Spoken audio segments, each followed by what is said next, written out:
Hey, Kev. Hey, how's it going? Good. What do you got there?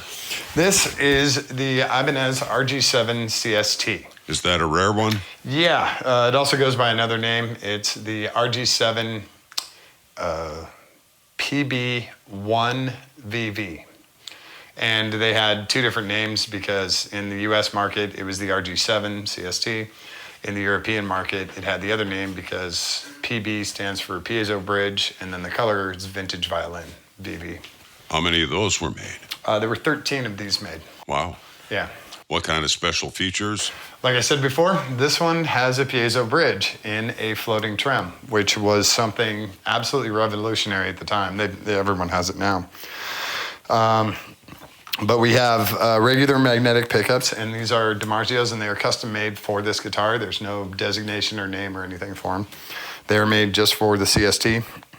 And these small guys right here are the piezo elements, and they go into a preamp in the guitar that makes it sound like an acoustic, which is pretty cool. And we have two jacks, so we can go, one can go to the acoustic amp and one can go to the electric amp. So when you play a chord, one can sound like an acoustic guitar, and immediately it sounds like an electric guitar. Wow, that's pretty cool. And then to be able to dive the trem or raise the trem is pretty cool. You can't usually do that with a piezo bridge. Amazing. Yeah.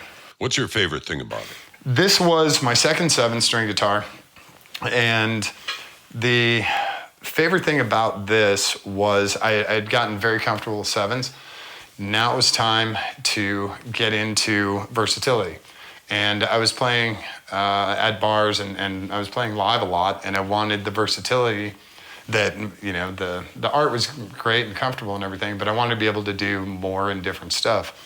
So I wanted the versatility, and that's where this guy came in, because I could run to two different amps, or I could run right to the board with the piezo elements, and then also to a regular amp with the magnetic pickups. So the 7 strings with the low B and the beautiful ebony fretboard with no fret markers. I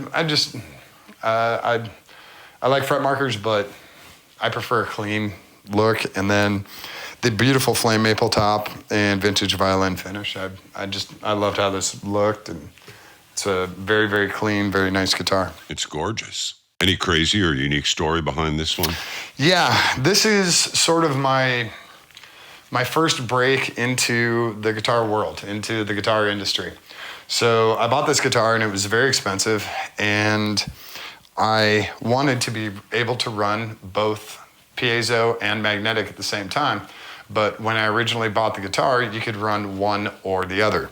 And you have this little switch here that lets you run magnetic or piezo.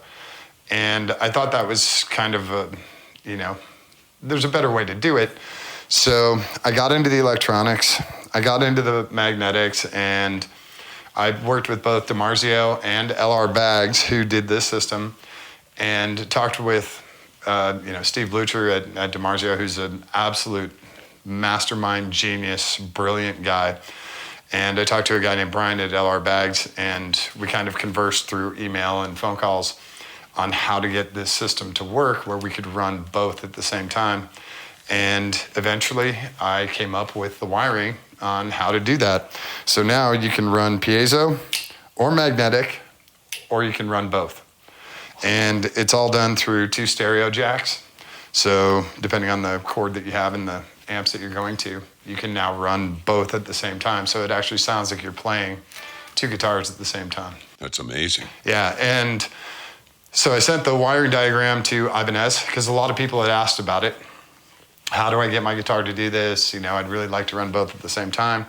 They saw what I had done, and so everyone was asking for my wiring diagram. If they didn't get it from the forums or wherever, they would get it from Ibanez. And then people started contacting LR Baggs, and I did a much nicer wiring diagram, and I sent it to both Ibanez and LR Baggs. And to this day, if you call and ask customer support for the wiring diagram for a first gen, this is called the double edge system, the first gen double edge system, they'll send you my wiring diagram. That's pretty cool. Yeah, that's pretty cool. And that was sort of my my toenail in the door in the guitar world. The guys at Ibanez respected me a little bit more, and the guys at LR Bags really liked what I did because it was something they hadn't thought about doing. So those guys liked it, and I liked that part too. Anything else you want to tell us about it? No, I really like this guitar. The mahogany body, the maple top, always a great combination. That's like Les Paul's and very nice. Beautiful maple neck with the ebony fretboard. This guitar's been awesome. Really great workhorse, and this is my number 2. So if the Art's my number 1, this is definitely my number 2. I love this guy. Very nice. Thank you for sharing. Cool. Yeah, thanks.